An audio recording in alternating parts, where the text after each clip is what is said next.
So today I'm looking at another book by Claudia. This is Painting Your Favourite Animals in Pen, Ink and Watercolour. Now this book has 144 pages. It was published in 2006 by Northlight Books and it has a paperback or softback cover. Now this book also follows the same style as the other books I've shown you, so it's a sketchbook style.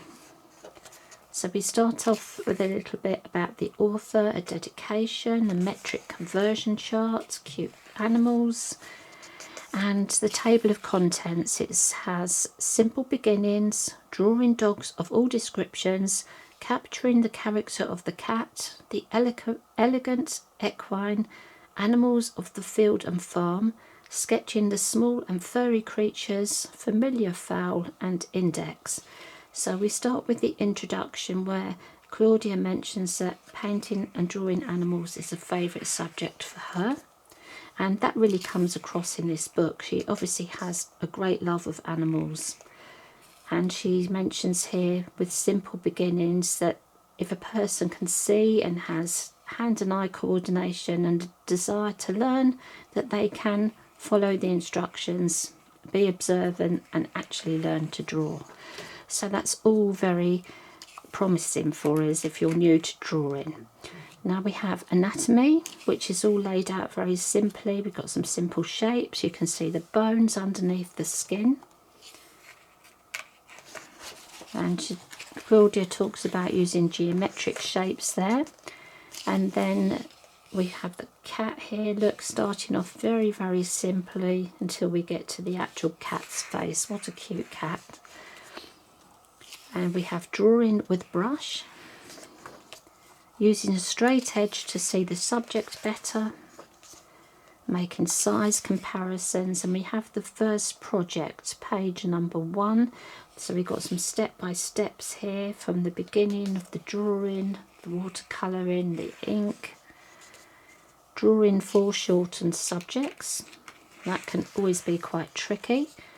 Working from photos, so we have lots of photographs in this book, and then we move on to creating hair textures. So that's something that Claudia is very experienced in. We've got all the steps there for you. Making quick sketches, and then we have drawing dogs of all descriptions, and of course there are so many different types of dog.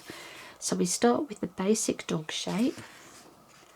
We move on to facial features, the ears and the feet, puppies, sketching dogs in action,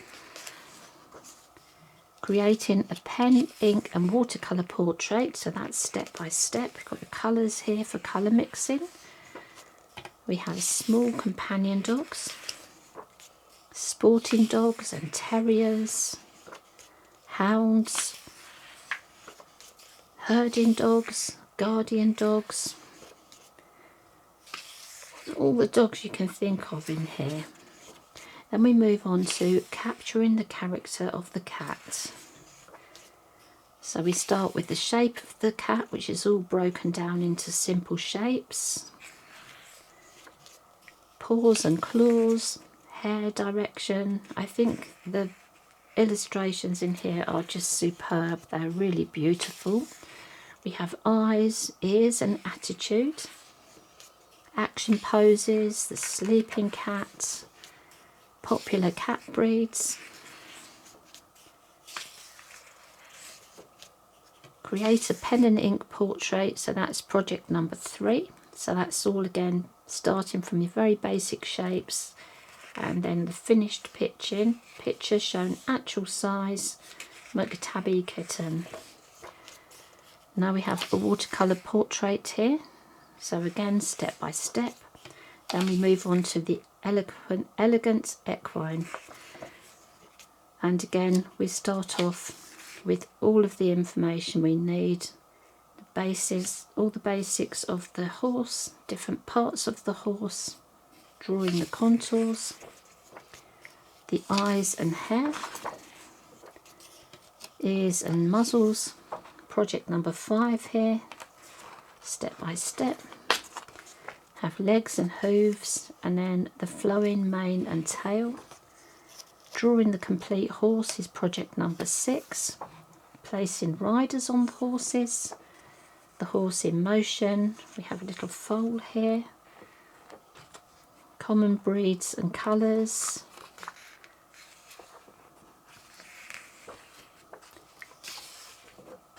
There's a lot of information in this book. We've got a pony and a donkey.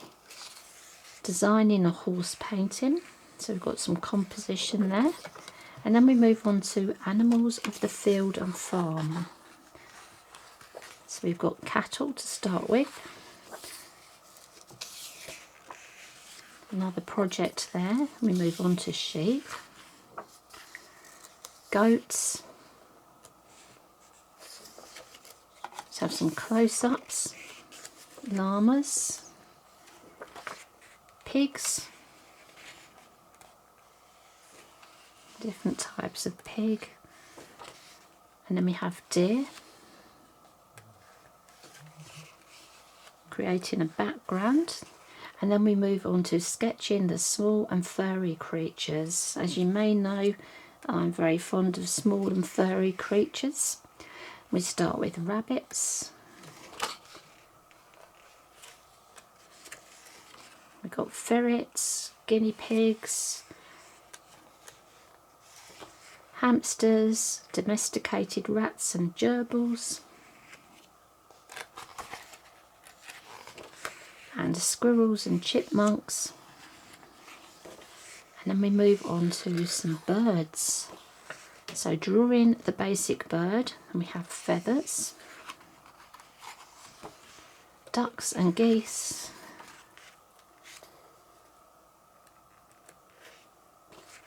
and some chickens and a rooster.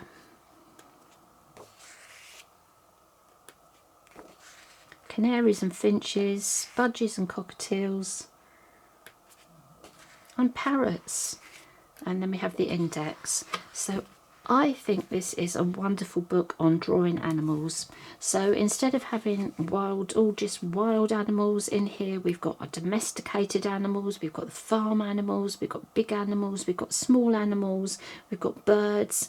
I think this is a wonderful book, and I think it is true to say it's painting your favourite animals. And I think there's something in here for everyone. And even if you only want to draw dogs or cats, you're going to learn a lot from the other information, and by practicing and following the different sections and chapters in this book, you can really boost your skills. So I think this is a lovely book to start at the beginning and work your way through. You could just start with the basics and then move on to the particular chapter with the animals that you like. But I think it's always good to work through a book and really learn all those different skills, because it's really going to improve your drawing and your painting. And if you love pen, ink and watercolour and you love animals, I think this is going to be a lovely book for you.